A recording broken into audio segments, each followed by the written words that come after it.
We have some remarkable hosts on Blaze Network. Glenn Beck, Mark Levin, Phil Robertson, Chad Prather. But for brain power and insight, few match Steve Deace. I've met him a few times at conferences, and I'm always impressed. He hosts the Steve Deace Show, one of the top 100 podcasts in the country. And he has many books out, and his recent one with Daniel Horowitz caught my eye. He also has a major motion picture out. And we'll talk all of that, plus politics, religion, and business. Welcome, Steve, to the Economic War Room. Thank you very much. I will do my best to live down to that advanced billing, brother. Thank you. I appreciate the pressure. Bring it. Well, I just want to ask first, how are you feeling? I know you went through a health scare, particularly with that movie out. How are you feeling now? I feel great. Thank you for asking. You're right. It was April was a tough month between, I'm not sure what was worse, the MRSA deadly bacterial infection of unknown cause or origin, according to my chart, or the allergic reaction I had to the only medication on planet Earth that allows you to beat it without having to be in the hospital for weeks. But by the grace of God, we're through all that now, and I feel great. So thank you. Well, I appreciate your insight on another disease, not MRSA, and I hope I never see it or experience it. But we all went through COVID, and you were one of the very early rational voices. I remember reading what you were saying. It's coming out on Blaze and seeing the notes on it. You had this thing pegged before almost anyone else. Tell us the story about how that happened. I really think, not to get metaphysical about it, but I really think I have to give the credit to the Holy Spirit for this, Kevin. I was in my man cave on March 16th of 2020, that faithful day that 15 days to flatten the curve began, and we weren't sure that our civilization was ever going to recover. And, I'm reading all this stuff about what's in this Imperial College survey that had shut the governments down. And I read the survey myself. And of course, I kind of skipped the opening parts and went right to their projections and was just horrified and thinking about my 3 kids that are upstairs in my home. And is this the end of society as we've taken for granted? Is Western civilization at an end? And that still small voice that the Lord puts in the back of your head kind of tapped me on the back of the skull and said, you need to chill and read that again. And I went back and started from the beginning and started reading it again. And lo and behold, it says right there pretty early in the survey that they don't know how coronavirus is actually spread. Now, in your line of work, a guy comes to you and says, I got a great idea for a stock that maybe you should completely devalue everything else you're invested in and pour it all into this one stock. On the other hand, though, I need to admit to you up front, I really don't know how stocks earn a profit. Would you make that investment? No, of course not. No, you would think this person doesn't know what the heck they're talking about. And yet, right away, every government decided to follow the instructions of a university that admitted up front it doesn't know how coronavirus is spread. That's problematic. And then I could just look at some of their the data and the charts that they were doing. And I think a lot of people get intimidated by the Y and X axis and all the terms because they think they suck at math. So do I. Data isn't math. Data is a math quantification of someone's question and or assumptions. Data is a math manifestation of a philosophical exercise. And so therefore, it has assumptions like any other philosophical exercise does. And are those assumptions BS or not? Is the premise that you're beginning with congruent with the application? And then can you reverse engineer them? Because if you can't, you have what we call in philosophy a fallacy. And this thing was loaded with them. And then, I just start researching. Imperial College found that they had done this before with a previous, I think it was swine flu, and they had greatly overestimated that and had egg on their faces. And then I came upon the name of a man named Jeremy Grantham. I'd never heard the name before. He is a multi-billionaire. He's also the Miss Havisham, basically, of Imperial College, one of their great benefactors. There's a wing of the school named after him. He just so happens to believe we've been fighting a 250-year war against carbon fuels and that he wants us to go back to horse and buggy days. And lo and behold, it turns out that Imperial College, not so coincidentally, issued another paper right alongside their study that went largely unreported on, saying that now that coronavirus is here and we have to make all these drastic changes, now is the time to usher in, essentially for the West, a Green New Deal. And at that point, Kev, my spidey sense man is off the chain, and I'm just calling BS on everything. But I'll tell you what the final straw for me was. Is at first I really thought this was, the latest front in the, conservative right versus the environmental left, and this was the new global warming thing. And I thought, You know, I don't know how comfortable I am even with my own confidence in my God-given brain power going up against all of academia when people's lives could be literally at stake right this moment. And what blew me away is how many people within academia right away were calling BS on this. I'm talking Dr. Katz from Yale, Dr. Risch from Yale, Dr. Ioannidis, Dr. Bhattacharya from Stanford. These are elite places. They wouldn't let me on campus, let alone admit me into the school as a community college kid. Dr. Gupta from Oxford, rated by U.S. News and World Report, the #1 university in the world. These are not just podunk JUCOs, brother. These are the elite of the elite universities that were calling BS on this, calling BS on these tactics, on this study, on Imperial College. And that's what gave me the confidence that this wasn't just an ideological exercise, but academically, this was full of bunk as well. Yeah, no question. And you wrote a great book because what the pandemic brought out was a much worse disease of wokeness that has infiltrated so many of American institutions. And the book titled The Rise of the Fourth Reich, Confronting COVID Fascism with a New Nuremberg Trial So This Never Happens Again. Tell us a little about the book.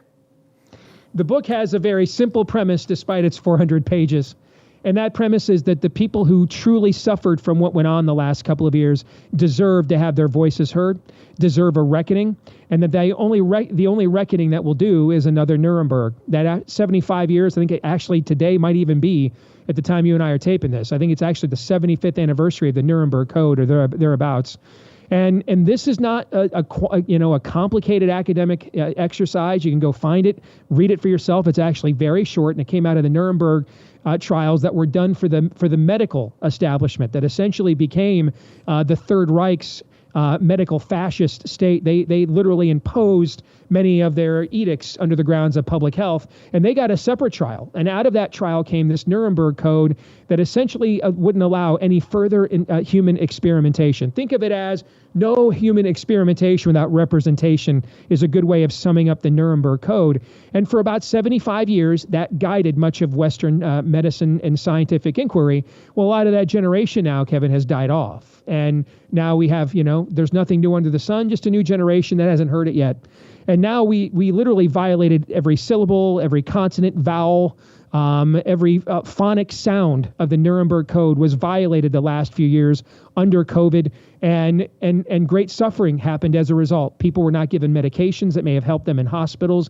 They were allowed to die, or worse yet, given medications like remdesivir that would have helped them do so and faster.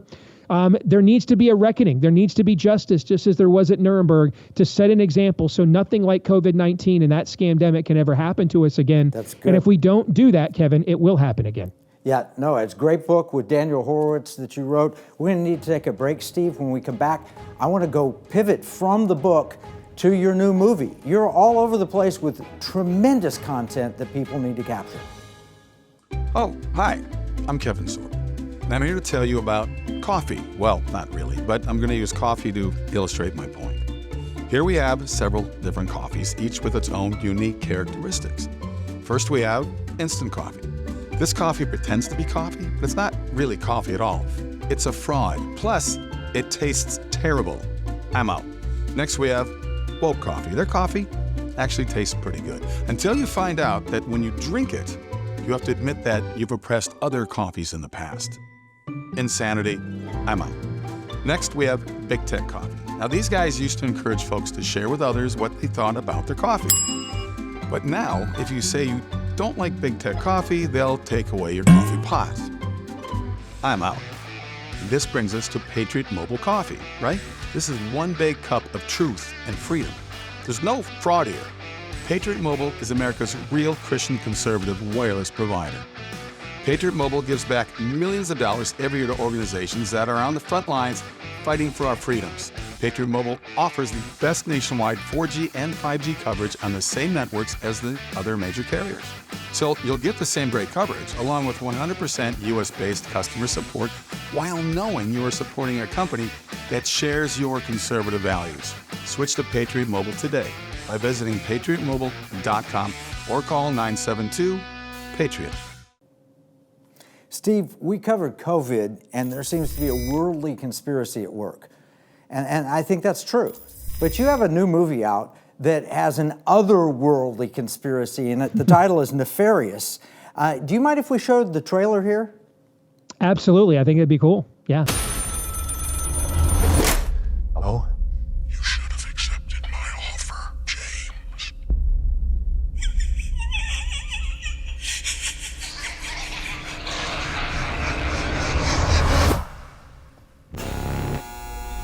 Execution scheduled for 11 p.m. But he's trying to convince us he's gone insane.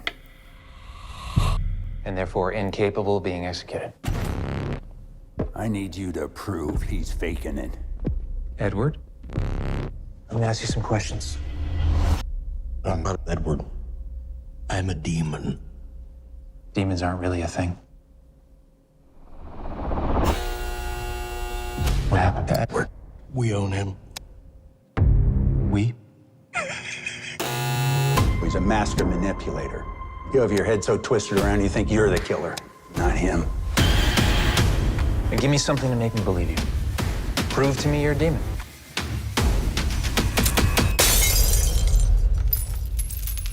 It's probably just a coincidence. I want to talk to The real Edward. makes me do that. I can't stop him. I need you to see something. You got a fan. Did the same thing with all his victims. Help me! I'm trying to, Edward, but you have to answer my questions. You have to tell me the truth. It won't let me! It can go away. It can go away. Yes? No. It's starting to happen. Can you feel it, James?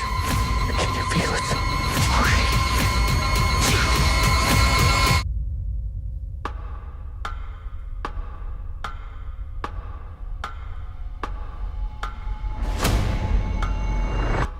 I think it's time we tell you exactly what it is that we'd like you to do. Now, Steve, I can't help but think, when you read about COVID and all that's ushered in, which the Fourth Reich and all of that, then you hear about Target putting Satan worshiping up front in the stores and teaching little boys how to hide their parts so they can fit in girls' bathing suits. It all seems to be connected. What are your thoughts? I agree. I wrote this book 8 years ago now. On my first trip to Washington, D.C., I got inspired to write about a demonic takeover of America, because where better to get inspired to write that story. And I wanted to write kind of a sequel to one of my favorite books, The Screwtape Letters, and take it like up a notch and talk about the demonic takedown of an entire culture. And you go back and read that book now and stuff that I thought, this is stuff could happen like in 20 years, and it's happening like right now. And the movie actually comes out on streaming this weekend. We lasted in theaters amazingly for 7 weeks. That is incredible for an independent film with an independent distributor. We distributed it ourselves too. And so it's out on streaming this weekend. It debuts on iTunes, Amazon, Google, all the big ones. And the story kind of tells the origin of my book, A Nefarious Plot, that lays out how hell took over America and took it down. And this book will tell you the origin of this movie will tell you the origin of where my book came from. And in the process, Kevin, the audience is going to watch a left-wing psychiatrist, because unless you hire Jordan Peterson, there aren't any other kind.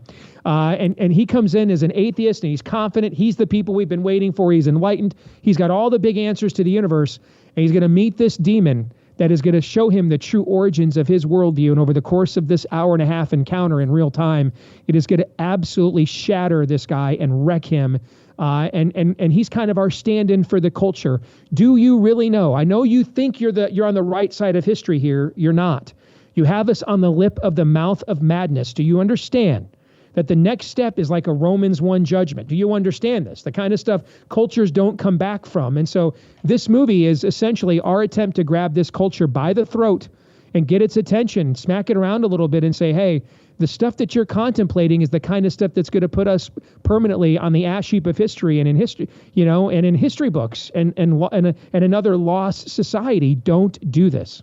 No, it makes a great point. And your psychiatrist goes through the journey, albeit very accelerated and in very dramatic fashion, that we've seen others go through. I wouldn't call Bill Maher a conservative, but he's certainly woken up to truth. Naomi Wolf, I had conversation with just recently.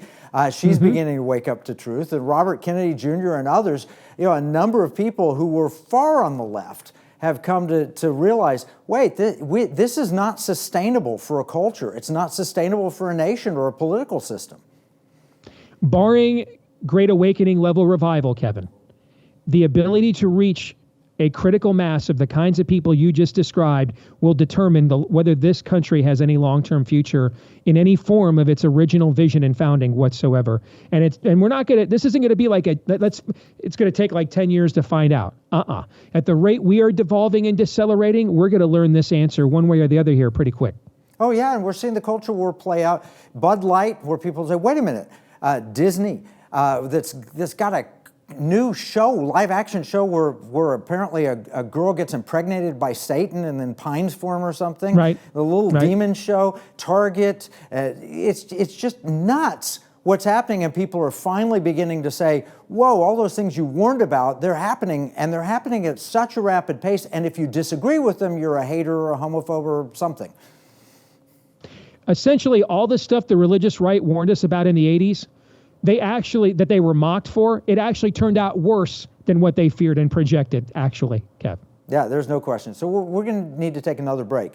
And when we come back from this break, let's go straight into politics. We've got a Republican primary, a Democrat. I don't know what they're going to do. I'd love to hear your opinions on these. Let's take a break and we'll be back.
Steve, we talked about COVID. We've talked about the decline of America, how we've lost our culture or losing it rapidly. We've talked about your new movie, Nefarious, that's coming out on streaming, which really kind of sums up in a very short period all those things happening from a spiritual level, not just a natural level. So what do you see? I mean, you watch politics. You've called the presidential elections for years, and what do you see with Trump and DeSantis, and what are your thoughts? I think the country right now is undergoing an existential crisis, Kevin, on a spiritual level, on a moral level, on an epistemological level. I mean, we are in an epistemological nuclear winter right now. I mean, the amount of people that know what truth is dwindling only as fast as the amount of people still curious and finding out. The idea that truth is conjured, that it's created by me, it's on the basis of whether accepting it suits my narrative or not. These are all things of moral subjectiveness and theological, pea soups that lead you on the ash heap of history. And there's a lot of, I think, confusion on the right about what can be done about it, whether we can do anything about it. Now, I think there's a rising tide of people on the right that either just want to wave the black flag or the white flag, that think there's no other alternative other than civil war, not realizing, of course, that that's not much of an alternative. More Americans died in Antietam than at any single a day or event other than an abortuary in American history. That's not a great solution, actually. That's kind of a failure. That's where you go when you didn't follow the right solutions. Or they wave the white flag. We couldn't possibly govern righteously. We couldn't possibly find people that'll represent us. And so all they're left to do is to meme, to vent, to bitch and moan, and to endlessly point out the hypocrisy of our political opponents for no other means other than giving me a feeling of moral superiority and something to post on my Facebook account. And so that's really, to me, I think the biggest debate on the right now is not ideological. It's not even factional, MAGA versus the establishment, conservatives versus libertarians. I don't think it's any of that. I think it is, do you believe that we are doing this with an end goal of righteous policies, or with an end goal of just endless venting and moaning and complaining? In other words, are we here to redeem the time, or are we just here for a good time? And I think that's a lot of the generational divide that you see. I think that the boomer generation largely grew up demanding equal opportunity in media, and they finally got it with things like Fox and later digital enterprises like the Blaze, and that's all they want. I mean, I don't care about, I just want to push back on the liberal media and nothing more, nothing less. And I think a younger generation of people like me, Gen Xers who still have kids at home, are like, that ain't going to cut it. I mean, we're losing our civilization here. We better have something more than some dope memes. Okay. We want people that get elected that use the power of government to punish and smite our enemies before they use the power of government to do it to us. And I think that's really the big argument. And I think that in many respects, Trump and DeSantis are kind of proxies for this. That Trump represents just keep destroying the media over and over and over again, over and over. Okay, great. They're destroyed. Everybody knows Jim Acosta's a hack. And the only people that believe the media are the people that agree with them, that are in union with them. So we're going to do what about it now? Destroy them again, tweet again, post again, meme again. To what end? And DeSantis, regardless of whether you like him or not, kind of represents this new breed of, I ran to wield power, and I'm going to run to wield power. And ultimately, the wielding of power, that's it. If we're not willing to elect people that will wield power in our defense, then they've completed Mr. Gramsci's long march through the institutions, Kevin. They have weaponized every major institution in this country, and they will unleash a fully armed and operational battle station against us, and they've already demonstrated that. So we better have something a little bit more hefty than memes. Yeah, well, I agree with you 100%. And in Economic War Room, what we're doing is trying to take back money, investments. You invest, you give, or you spend your money. Those are the only three things we can do. Money's not an end of itself. Money, the purpose of it, it's a tool to use to preserve liberty, security, and values. So what we do week in and week out in the Economic War Room is we help people find ways to weaponize their money. We're training financial advisors at Liberty University to stop ESG and to promote liberty, security, and values. We call it LSV.